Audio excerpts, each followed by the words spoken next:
وده خبر زنه کوم ده زما خبره نه ده د عرش ولا خبره ده ده لله طرفنا ګارانټي ده چې څوک هم ښایسته ژوند غواړي او برکتي ژوند غواړي نو هغه ته موږ دا وایو نیکو اعمالو له زور ورکه ژوند به دې ښایسته شي وده خبره زنه کوم ده زما خبره نه ده ده د عرش ولا خبره ده ومن اصدق من الله حديثا ده الله نه زیات څوک رښتینی نشته ده د هغه رب خبره ده خوشحالو ژوند برکت والا ژوند ښایسته ژوند نیکو اعمالو له زور ورکه نیک عمل زه ساته یو عمل نشم کوی چې ته دا مونځ کوه ته روجې نیسه ته زکات ورکوه ته صرف درس کې کښېنه ته دین زده کوه ته دین ښایه ته ذکر نه نیک عمل هر هغه عمل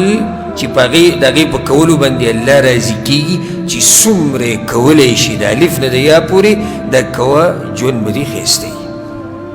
واوره الله څه وایي من عمل صالحا من ذكر أو أنثى وهو مؤمن چا چې ښایسته عمل وکړو نیک عمل وکړو نیک عمل هغه عمل ته وایي چې هغه د الله د رضا دپاره وي او د پیغمبر په طریقه وي د چا په ژوند کې چې نیک اعمال ډېري الله وایي من ذکر او انثى که دا سړی دی او که دا زنانه ده وهو مؤمن شرط پکې دا دی چې دا مؤمن دی موحد دی فلنحيينه حياة طيبة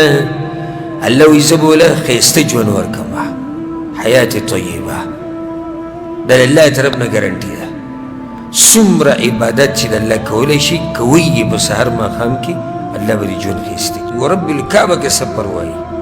کروڑپتی لکپتی چې را سره کښېني که نه او فقیر او ملنګ چې را سره کښېني که نه هېڅ فرق پکې نه کوم فرق صرف په دې کوم چې کم یو پکې الحمدلله دینداري هغه سره مې طبیعت بیا ډېر لګي چې موږ له د الله مقرره کړه دا الله لویه خزانه موږ له راکړه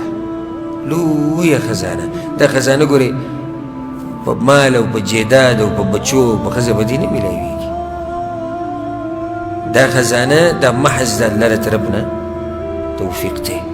او رحم او کرم دی نو اولنۍ خبره ښایسته ژوند کم یو دی چې تا ته پکې بار بار موقع ده عباداتو میلاو شي او د دیندارۍ میلاو شي دویمه خبره ښایسته ژوند د هغه چا دی برکتي ژوند د هغه چا دی چې په چا کې تقوا وي او د الله نه هېرېږي د ده د خوشحالو نه ډک ژوند دی